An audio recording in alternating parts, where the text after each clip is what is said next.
cannot believe you're here. I'm actually really happy to see you. Yeah, I told you I wasn't going anywhere.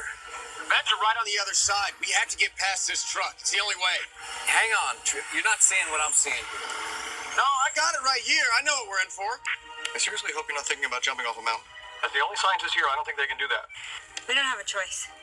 I hope you know what you're doing, Trip. Rick, give us something to jump. Yeah, okay.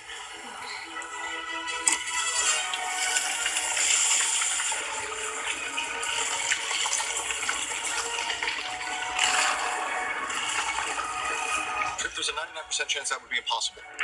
Maybe 100. You be careful, son. Rick, I'm sorry I said all those terrible things about you. Wait, what? Let's go!